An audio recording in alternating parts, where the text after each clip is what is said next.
Okay, let's roll, dudes! And I'm going 10, 30, 65 in a 45 zone. Yo, why's my gas tank on E? Oh, and hello, officer. Wait, what? I'm losing my license? I'll lose my job. And here come the court costs. Oh, man, that's the thing about pedal to the metal, dude. You speed? You lose. Slow down. Driving is no game. A message from Virginia DMV.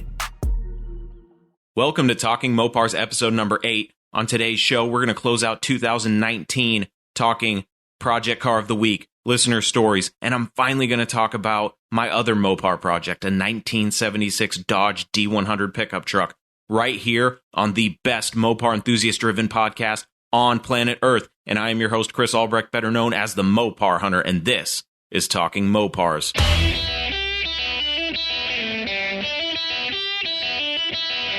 You're listening to Talking Mopars with the Mopar Hunter, your direct connection to all things Mopar.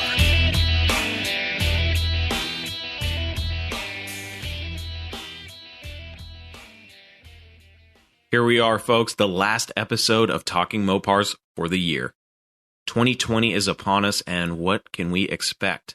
I'll tell you what you can expect. You can expect more episodes of High Performance Heritage, where we go in depth on a Mopar from history and just talk about that specific car or truck and really get into the nitty gritty and the fun details of those vehicles. Also, what we have in store and what I am probably most excited about is direct connections. I cannot wait to talk to other Mopar enthusiasts and have conversations just talking about our passion for Mopars. That's going to be really fun, and I think that's going to take this show to the next level.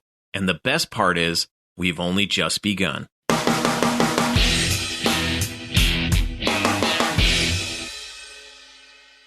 This week's Project Car of the Week is actually a truck. Now, I ran across this truck when looking locally on Craigslist for Mopars for sale, and I ran across an ad that said truck for sale, $550, and I was like, huh, okay. Click on it. Just so happens to be a 1978 Dodge D100 short bed. And, you know, looking at the truck, I mean, other than needing paint, it looks pretty solid, needs a front bumper. It only has 3 pictures, and none of them are very good, and the description of the ad is as follows.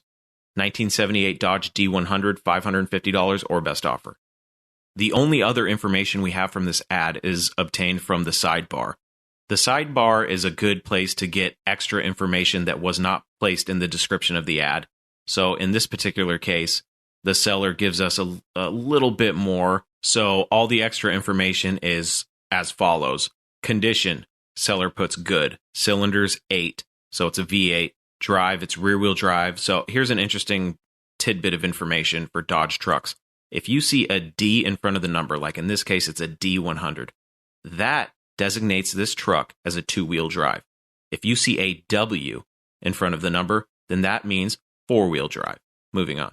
Fuel is gas. Diesels were really rare in these trucks, so most likely you're only going to see gas. Paint color, he puts gray. Now, if you look at the pictures, this thing is all sorts of different colors. It's grays and blues and rusts and browns. And so take the paint for what it is. It's just a description. Title status, he puts clean. So it's got a clean title. That's good. Transmission, automatic. So we have a V8 automatic D100 short bed, which is a pretty desirable truck in the tin grill Dodge community. Tin grill? What's a tin grill, Chris? You've probably heard me toss that term around once or twice. A tin grill Dodge truck is the nickname for these trucks, which was coined by Paul up in Canada from the Tin Grill Dodge Trucks group on Facebook. It's a huge group. It's got like 15,000 people in it, and they're all fans of the 1972 to 1980 trucks, which we affectionately call tin grills. So if you hear me refer to a tin grill Dodge truck, that's what I'm talking about, 72 to 80. Now, if you're into these trucks, go check out Tin Grill Dodge Trucks on Facebook. It's a great group. Lots of tin grillers. That's what we call them, tin grillers. There's a lot of tin grillers there, and lots of opinions too, so be careful with that. You got guys there that only like their trucks lifted, only like their trucks stock, only like their trucks lowered, or any combination of the above. I like them all. I don't discriminate when it comes to tin grills. I think they're all cool. But other people don't feel the same way. Anyways, Paul does a really good job of keeping that group in line, so you won't see anything but 72 to 80 Dodge trucks and Plymouth Trail Dusters on there. And if you do, it won't be there for long because Paul will put the axe on that. That's a shout out to Paul. How you doing, Paul? Hope you're listening to this episode. Check out Tin Grill Dodge Trucks on YouTube. That channel just started. So if you're just getting into these trucks, great resource for information is Tin Grill Dodge Trucks. So subscribe to their YouTube, join the group, and, get your information together. So back to this truck. This truck is a great starting point for somebody who maybe doesn't have a huge budget. Start with a $550 truck, and it's our best offer. You might be able to get this thing for a few $100, okay? So not only do you have a decent truck to start with or a decent platform to build, it's only $500. You know what I mean? So if you just build an engine for it and you decide later on down the road, because the truck actually has more rust than you originally thought, maybe you can find another truck and use this one as a donor. Or so you could take two trucks and make one really nice one. Or you could part out the truck, save the motor, and go get yourself a different project. Maybe you're an E-body guy or an A-body guy or a B-body guy or any body guy, and you want a different vehicle. The great thing about this truck is it is a desirable truck. So if you decide down the line, I'm just going to sell this truck, maybe you fix it up a little bit, put some money into it, and maybe you can double your initial investment, $500. Maybe you can make $1,000 on it, sell it for $1,500. But you have the engine that you can take and put in a different project. Now, that's not the direction I would go. Personally, this is what I would do. I would buy the truck, get it running and driving. The paint isn't a cool patina. It's, it's pretty nasty. So I would probably get the body work done. It doesn't have to be professional. If you just get it driver quality, you have a fun little truck, for $550 to start. That's a great starting point. It looks like an old workhorse. So it is a 78 D100.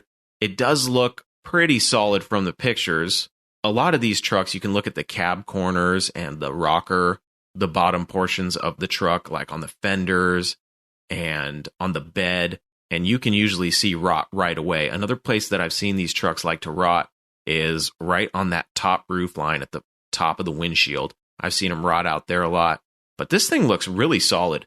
For $500, you're really going to complain about what shape it's in? Shut up. Go buy the truck, put an engine in it, and go have some fun. You know what I mean? That's a great buy.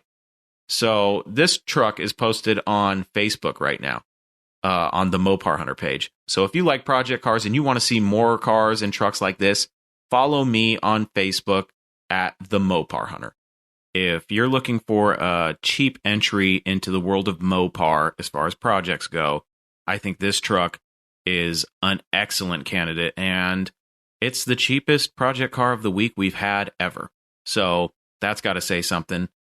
I really want to call this guy, get some more information about this truck, because this is a steal.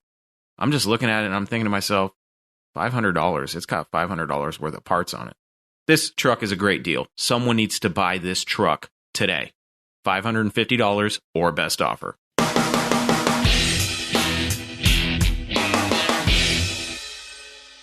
This week's listener story fits this episode really well, since we're clearly having a tin grill theme this week.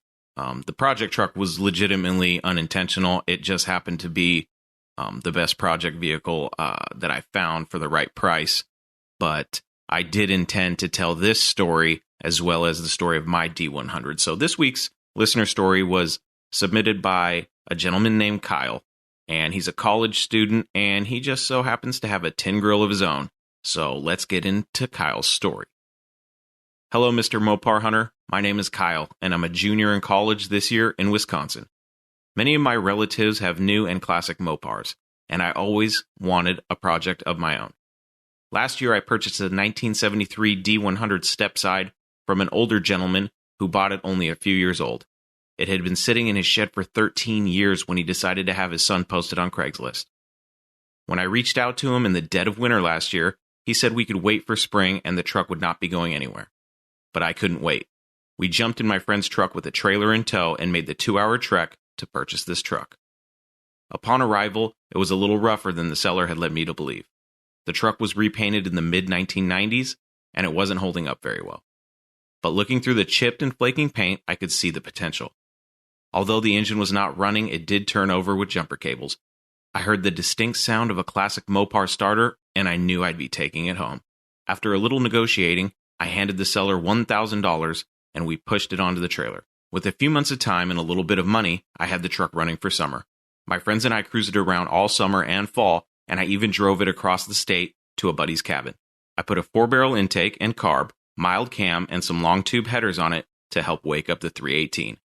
This winter, I've started the body work. I plan to learn as I go with the help of my dad's experience along the way. I plan to reshoot the truck its factory yellow color and continue driving it for many years. I've been listening to your podcast for a few weeks now after stumbling across the first episode. I love the listener project section, and I'm able to live vicariously through them while I'm at school. Keep up the awesome show. Thank you, Kyle. P.S. I've attached a picture of my truck. Can't wait for the episode when you talk about your D100. Thanks for sharing your story, Kyle, and I've got great news. Not only am I sharing the story of my D100 on this episode, but the project car of the week is a D100, and we're sharing your story, buddy. It's always fun to hear a story about somebody who gets pumped about a project. And that sounds exactly like what happened to you. I really liked your persistence when the seller told you that you could wait until spring, and you're like, nope, going to get it now. That's awesome. That's dedication, man. I really like that. I love hearing stories about people going to pick up their project Mopars. I think it's great. I love hearing the story of finding the car or truck, going and getting it, bringing it home, and then, your plans for it. Those are always fun stories. Kyle, I wish you the best of luck with your D100. Keep me posted. I'm looking at the picture right now. It looks like a really nice truck. It wasn't until 2015 when I realized how much of a following these trucks had. I've been obsessed ever since. I think these trucks are awesome, and I'm really happy that people are starting to catch on. And I mean, much to the detriment of the enthusiasts of these trucks, because now they're getting a little bit higher in price, but they're still out there. You can still find them. A lot of people still don't understand what kind of potential these trucks have. And that's fine. If they don't know, then we can still get them for pretty cheap. So good luck, Kyle, with your project. I can't wait to see what happens with it. Keep me posted. I'm really looking forward to seeing what you end up doing to it. Thanks for sending in your story.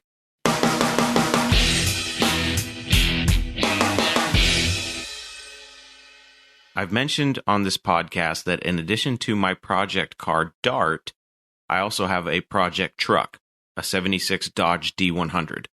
And this is the story of a truck that I call LOWPAR. By this portion of the episode, you probably already know that I call 1972 to 1980 Dodge trucks tin grills. It's the affectionate name that was coined by my friend Paul for these trucks, and I've always liked them, but I never actually considered buying one for a project until I saw one at a car show that changed my mind entirely. It was the same month that I started the Mopar Hunter Facebook page, and I was at a Good Guys car show in Puyallup, Washington, when I saw a tin grill that really inspired me to get one for myself. I was so these shows are so big that what I do typically, unless something catches my eye, I just focus on the Mopars, and I go Mopar to Mopar taking pictures, sometimes talking to owners. So I was going Mopar to Mopar, checking out the cars and taking pictures, when I saw a green and white tin grill that had the coolest concept I had ever seen on an old Dodge truck. What the owner did was he made it a tribute to Mr. Norm's Grand Spalding Dodge. And what I mean by that is he lettered this truck up to look like an old shop truck with weathered-looking door logos and other patinaed, weathered-look lettering on the tailgate, fenders, and bed. Another cool little detail was that he had the little Grand Spalding-style cartoon ram on the front of the fenders. So if you didn't know any better when you saw this truck, you would think it was a legitimate truck from Grand Spalding Dodge. So it looked like if Mr. Norm had a shop truck or a parts truck, this is what he would drive, or this is what the parts runner would drive.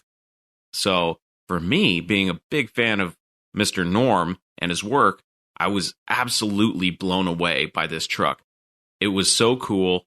I was just drooling over it, taking pictures and just thinking to myself, wow, what an awesome idea. And it was executed so well. The patina on the lettering and just the truck as a whole was done very well. And it remains one of my favorite trucks to this very day. I briefly spoke with the owner and expressed my love for this truck to him and told him what an amazing build he accomplished. I actually thought it was a real Mr. Norm truck. Like, looking at it, like, you could have told me that's really Grant Spalding's shop truck. I would have believed you. That's how good this was done. The owner of the truck, his name's Murray. He's from British Columbia, Canada. He came up with the concept and built the truck as a tribute to Grant Spalding Dodge and Mr. Norm. And let me just say that he absolutely nailed it. This truck was great. I would go as far as to say that I've never been so affected by any other truck in my life. Out of all the trucks I've seen that are really cool, this truck left the biggest impact on me. I'm not just saying that for dramatic effect. Everything about the truck was awesome. And without getting into too much detail about it, because I'm actually friends with Murray now, and I plan on having him on a Direct Connections episode of this show. So what I will say is the truck was a beautiful two-tone J3 citron metallic green with white, tastefully lowered with a strong little 360 V8 in it. It had 20-inch Foose wheels and had some really cool other touches, like a custom front lip spoiler that was tucked nicely under the front bumper, which was actually custom. The front bumper was actually customized to house 2 round amber marker lights, which I thought was a really cool detail because, it's, details like that a lot of people would overlook. But if you really know these trucks, you go, oh, that's pretty cool. I've never seen that done before. So that was pretty cool. And I was never really a expert on these trucks. So the little things that stood out to somebody who was I was familiar with them, wasn't an expert. But there were certain little things about the truck that were just standing out. And at first, looking at it, I was like, there's something about this truck that's completely different. And the more you looked at it, the more little things you would see. So he also had a rear bumper, the non-step chrome rear bumper from a Ram Charger. And it was nicely tucked into the bed, which, is another cool little detail. The details of the truck are just really cool. And Murray actually even had a custom dealer sticker made that was weathered to match the rest of the patina look on the truck. So on the tailgate, on the upper corner of the tailgate of this truck, it had a black and white Grant Spalding Dodge Chicago, Illinois sticker. And it was perfectly weathered to look like it had been on this truck since the mid-'70s. I thought it was so cool. The truck is a 1978 Dodge D100. And when I saw it originally, it actually had a 72 grill on it because, sorry, Murray, if this is a big secret, but Good Guys had a year cutoff. So Murray's truck's a 78, and at the time, they weren't letting cars that new into the show. So he puts a 72 grill on it, and voila, he's in. So he snuck his way in, and that's okay. That show was better having that truck in it. So, if Good Guys ever gets word of that, hey, Good Guys, relax, okay? They upped the year range. I'm sure it was because a lot of the GM guys, the C10 guys and those G-body guys, they were probably crying and moaning about not being able to get their C10s in and their little G-bodies in. So now it's up to like 87. So if you have anything pre-87, you can take it to that show. Anyways, let's get back to subject here. I've never seen another build quite like it. And I don't know if it's just because I'm a Mopar nostalgia guy or what, but the truck is just awesome. I'm going to post more pictures of this truck, but it's so cool. It deserves more views. So be sure to check that out. I think I'm going to have to carve my own path and do my own thing with my truck, but I will say that it will remain one of my favorite trucks to this day. Murray has a great eye for design. And he actually does really killer design work. He did a rendering for me for my blue truck, which I'll also share a picture of that because it's just so cool. And custom renderings of your own vehicles are just really cool things to have to display at car shows or just to even have on your wall for display because, hey, that's your car. And it just looks awesome. I wish I had the talent that Murray and other designers have when they render cars. Especially when they do it by hand and then digitize it, or even just by hand. That's just a talent that, unfortunately, I don't have, but I have the utmost respect for people that do. And Murray's very good at it. And he's had stuff featured in magazines. I know I've seen a rendering of his on a very popular TV show. If you want renderings of your vehicles done or a really good render of your vehicle done, you can find Murray on Instagram and Facebook, and I'll put his social media links in the episode details for you so you can find him. But I'll tag him in the pictures of his truck and the rendering of my truck, because I'm also going to post that. So I'll tag him in those, and you can find him that way as well. That may be easier. But Murray actually ended up selling that truck, and unfortunately, I had no idea it was for sale, or I probably would own it because I would have figured out a way to buy it. But the gentleman who has it now has changed a couple things, and to each their own. But now I have my own truck to turn into something really special. So I'm really excited about it. And seeing Murray's truck inspired me enough to tell myself that on that day, I realized that I would have a tin grill of my own someday, come hell or high water, and that's exactly what happened. It just took nearly 3 years for me to find the right one. There were a couple more tin grills that I had seen in person and online that I drew inspiration from, but Murray's can take that Grand Spalding tribute truck, that Mr. Norm's tribute truck, can take sole credit for the inspiration to go find my own tin grill.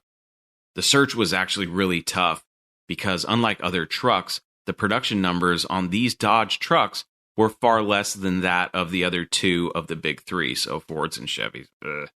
Typically, when you find these trucks, they're hammered and rusted, but if you find the right one, you can have a fun little truck with minimal initial investment, because a lot of people don't understand that these trucks are starting to get, more desirable. So the people that have them, as far as they're concerned, that's just the old truck they take to do dump runs and stuff every once in a while. But these trucks make really good project vehicles, and you can still get them for pretty cheap. I mean, project car of the week was a truck, and it was $550, and it looked pretty complete. So if you're looking for a Mopar project, consider the trucks. They're cool, and you can still get a lot of them for a decent price. So don't discount a Dodge truck for a good project Mopar. When I left that show that day, after looking at Murray's truck and being so inspired, I immediately got on the hunt. And I looked at quite a few of these trucks and even knocked on some doors of folks that had them sitting in their driveway or in their yard, but nothing ever panned out. Then, in the winter of 2017, I saw a blue 1976 D100 on OfferUp, which, if you don't know about OfferUp, it's a decent app to find cars and trucks, if you didn't already know, aside from Craigslist. It's also a good resource for parts. But my truck was listed for $4,000, and it was two-tone, blue and white, with the clearance lights on the top of the cab. It had white steel wheels with vented poverty caps.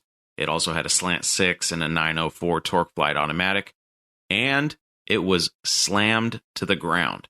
The truck had been lowered with a 3-link air ride setup. Now, when I set out looking for a tin grill, I never even considered a truck that had air ride because I was intending on building a muscle truck. But there was something about the look of this truck that really piqued my interest. I absolutely loved the look, and it was actually the first truck since I saw Murray's that really moved me. There was something about a short box, 2-wheel drive, two-tone, lowered truck with clearance lights on top. That's the funny part about this truck, is it's slammed and it has clearance lights on the roof of the cab. It's really funny. I thought the look was great. Here's where things got tough. I didn't have $4,000 to even consider buying this truck. I only had $2,000. So not wanting to be a lowballer and thinking the guy wouldn't even entertain an offer one half of what he was asking, I saved the ad and just kept looking. Hopefully he'd lower the price. If he still had it, I expected it to be gone because that's how cool the truck. When I saw that truck, I was like, "Ooh, God, why didn't I thought, what can I do to get an extra $2,000 because I got to go look at this truck?" But I saved the ad and I just kept looking, and days are going by, and I still went and checked on the truck just to see if he still had it and see if it had been sold, and it was still for sale. Then weeks went by, still for sale. Finally, with $2,000 burning a hole in my pocket and no luck with any other trucks, I decided to contact the owner about the truck. after a few questions, he says it would be better if he called me and we talked on the phone. So I respect any seller that says that, because you can get a lot from talking to someone on the phone. And I usually reach out with a text first. If I don't get a response, then I'll try contacting them via phone, like calling them instead of text. I just find text to be more convenient for some reason, but I also understand that we live in a day and age where everything's text, and not many people want to talk on the phone anymore. And you can actually get to know a person a little bit better and what kind of a seller or buyer they are by talking to them on the phone. So I always promote that, even though I usually initiate first contact with text. But getting back to the call, I talked to him and I asked all the questions I wanted to ask, and the owner seemed like a good guy. But I didn't want to make a commitment to go look at the truck yet because I only had $2,000. So I told him I'd think about it and would probably call him back. Either in my head, I'm thinking either when I get another $2,000 or when I get the balls to offer him half of his asking price. So I didn't actually schedule a time to go look at it. I just told him that I'd call him back. When you're chasing down any type of vehicle for a project and you start hitting dead ends every time and you start striking out, because that's what I was doing with these other trucks. I was striking out. But this little blue truck was right there every time. It was like the little blue truck was the shoulder I would cry on after another deal fell through. I'd be like, well, I guess, there's still you, but, you're double what I have in my pocket. And then one day I was like, you know what? I'm going to throw my $2,000 at the wall and see if it sticks. So I had been watching this truck on OfferUp since the end of 2017. It was winter time when I first saw it, and it was like the beginning of 2018 when I reached out. And by the time I reached out for the second time to talk to the seller and make an offer, we were already a third of the way into 2018. It was already April. The truck wasn't selling, and this is when I came to the conclusion that maybe this was my opportunity to make an offer. So I asked the owner if he would entertain $2,000 cash on the condition that I could drive the truck home. On our first phone call, I learned that the owner installed the air ride and then lost interest in the truck, and it sat for 3 years in a storage facility that, funny enough, was kind of like an old stable. But no, don't worry, I won't call it a barn find. I just thought it was funny that it was stored in a facility that was old horse stables that were basically converted into storage units. I thought that was funny. But the owner's response wasn't exactly what I expected, but I was happy when he simply said, hey, come and look. So with $2,000 in my pocket, I headed up to look at the truck, which was up in Mount Vernon, so it's roughly 30 miles north of where I live.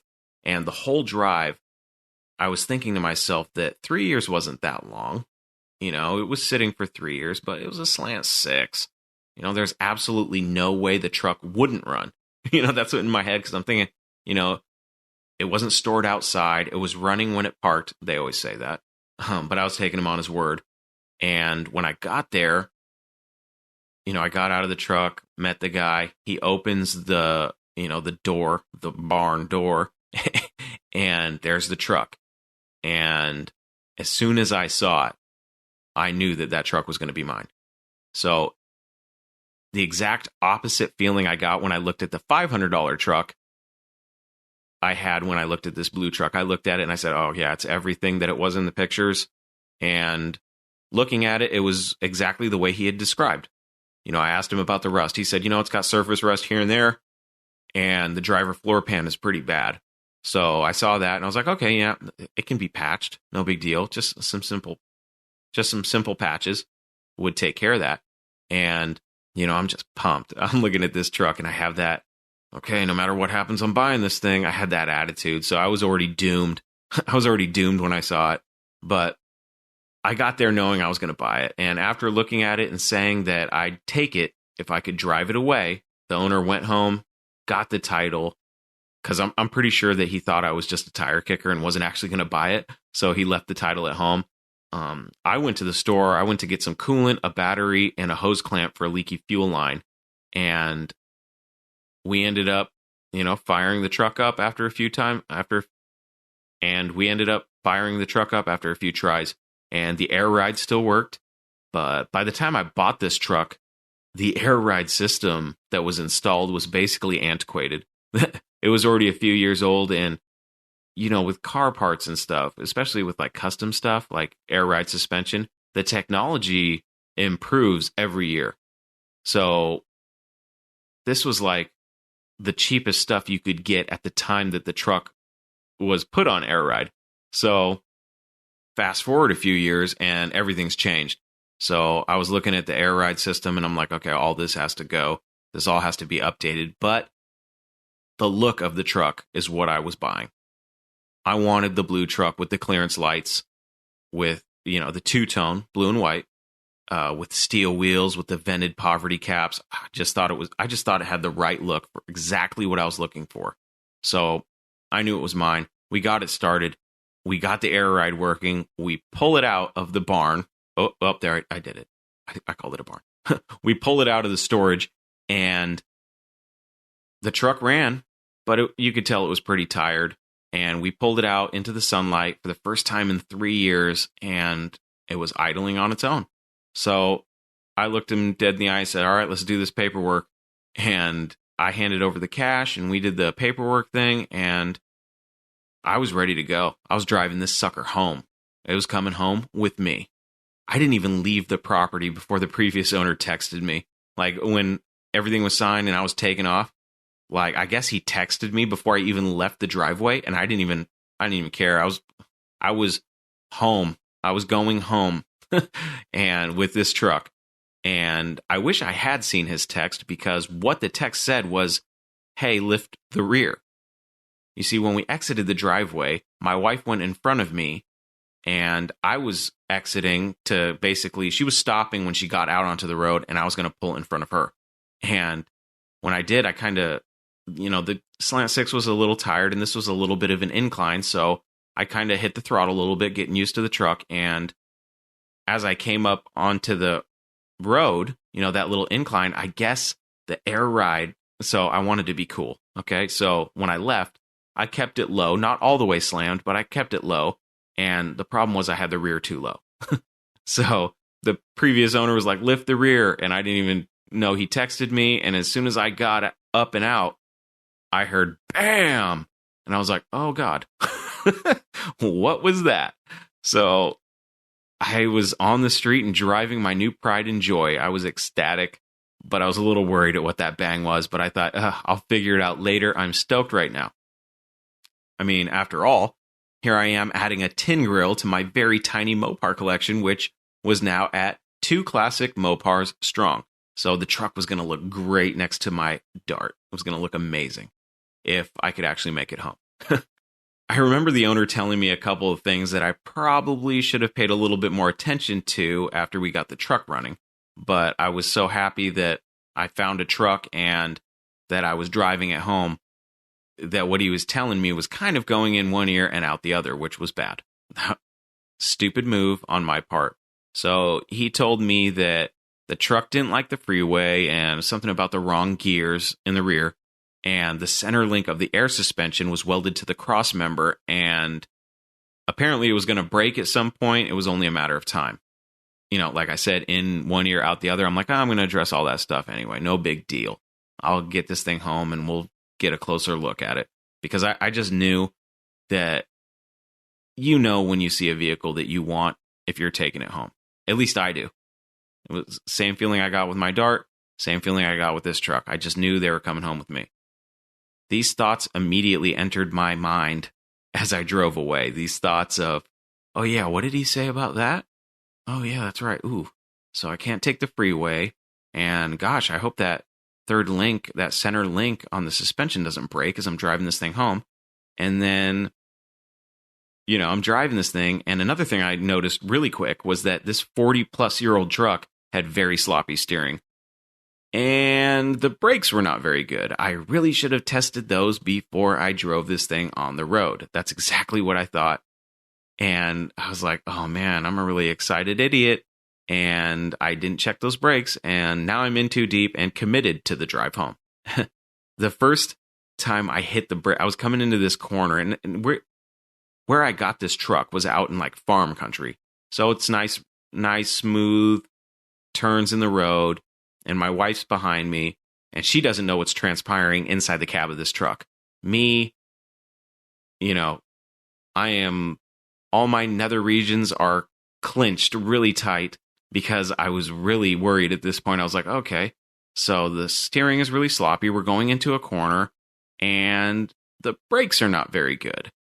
So I'm getting into this corner, and I'm making the turn, and I'm trying to slow the thing down because by that time I had picked up speed, because once I got on the road, I started to slowly accelerate, thinking that, it had been 3 years since this thing was on the road. I would slowly accelerate it up to speed. And then once I hit 30 miles an hour, I was like, well, let's see what this thing can do. So I kept pushing it, not because it was fast, but because it had been sitting for so long. So I kind of wanted to, let it breathe a little bit. So I'm up to about 40 miles an hour, and I'm coming to this corner that's not really, it's not a 90-degree corner or anything crazy. It's like a swooping corner, but I had to slow down, and I went to push in the brake, and that sucker went right to the floor. So I'm like, oh gosh. So I start pumping, and I get just enough pressure to slow me down to basically hang on for dear life. And this is at slow speeds, but I like to live dangerously, and this thing was dangerous, and I feel like a fool, driving this down. I'm like, God, I'm stupid. So the first time I hit the brake pedal, immediately it goes to the floor. Very cool. So I got pressure, slowed the thing down, and it was at this point that I thought, maybe I should just pull over and have this thing towed home. And then the little devil on my right shoulder said, nah, let's live dangerously. So that was that. And I get to the first major intersection off of the old farming road, and there's a gas station across the street. And then I was reminded that, oh yeah, didn't he say something about the gas? And then I remembered, oh yeah, he said that he doesn't know how much gas is in it, and basically not sure if the fuel gauge is accurate, because I'm looking at the fuel gauge and I'm like, okay, it's on E. He doesn't know how much fuel was put in it. I better stop for fuel. So I stop for fuel, and I go inside, and I did pop the hood, and I checked all the fluids to make sure everything was good. It wasn't. I was short on transmission fluid, which would explain why it was shifting funny or not shifting at all. And I did have a minor heart attack when I noticed something hanging down from the rear of the truck, because when it was filling up with fuel, like it was kind of doing a walk around and just checking everything out. And I see something hanging from underneath the truck, and I thought, oh God. And the bang that I had heard leaving the driveway was my passenger side rear shock. Apparently I hit that bump hard enough to break the bottom of the shock clean off, and it was just hanging on for dear life for the ride home. Nice. So I talked to my wife and said, hey, if I pull over, that means I'm towing this thing home. And the look on her face said it all. The look on her face said, what kind of POS did you buy? And she probably knew by the dumb look of both excitement and complete worry on my face that I had enough on my plate. And she didn't want, to tell me what a horrible purchase I had just made. So fair enough. I could read her face. So we've been together for 12 years. I know what's on her mind. So I'm like, okay, we're looking at each other, and in my eyes, like, how you can speak with your eyes. I'm looking at my wife, and I'm basically speaking through my eyes going, I know what you're thinking. I know it too. And we're going to go ahead and deal with this now. So I jump in the truck, and we take this truck all the way back the 30 miles home. It was nerve-wracking and also the most fun I had in recent memory. The truck made it the 30 miles. I had a blast driving it just because I was just so excited to have it. I was like, you know what? This is cool. I don't care what I have to fix on this thing. It's going to be fun. So I was really excited about that. And I only had one scare the drive home, and that was when I saw a sheriff and realized that, oh yeah, I have no license plates on this thing. I had no plates on the truck at all. So thankfully, I had the suspension lifted. Once we left the gas station, I was like, I better just ride this thing as high as it can go. So I lifted the air suspension to astronomical heights. And to anyone else on the road, this was just an old POS farm truck, and the sheriff didn't even see me, so that's good. So as my friend Paul from the Tin Grill Dodge Trucks group would say, I was tincognito. So I made it home, and then the work began. First, I cleaned up the truck, and then I started doing all the typical tune-up work on it. And, the truck had some electrical issues. It was running great for the first couple months I had it. And then it just started having electrical issues. And I was chasing all these little gremlins all around. And when it was running, it seemed to idle very good until it didn't.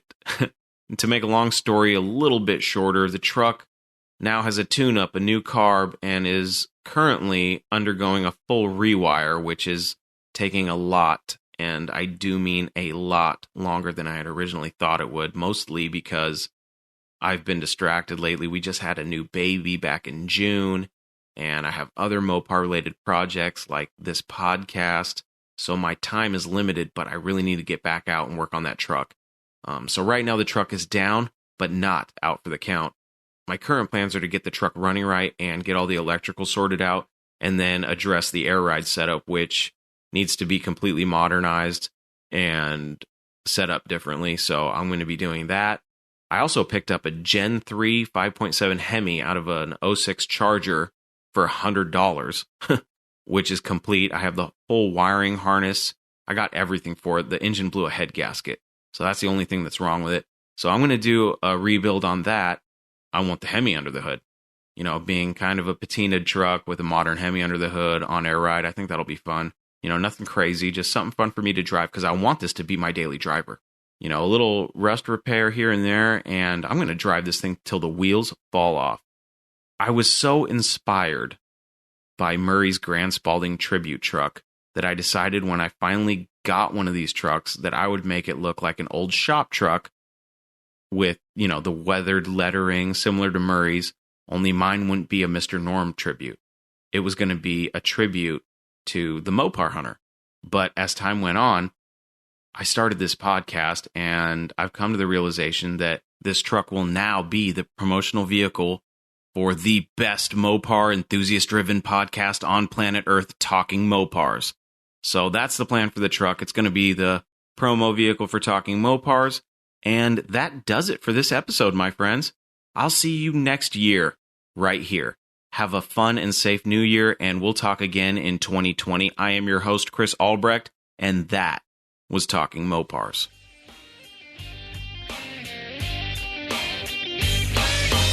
Thank you for listening to Talking Mopars, your direct connection to all things Mopar. Until next time, remember, no Mopar left behind. For more information about the show or to reach me, please go to TalkingMopars.com.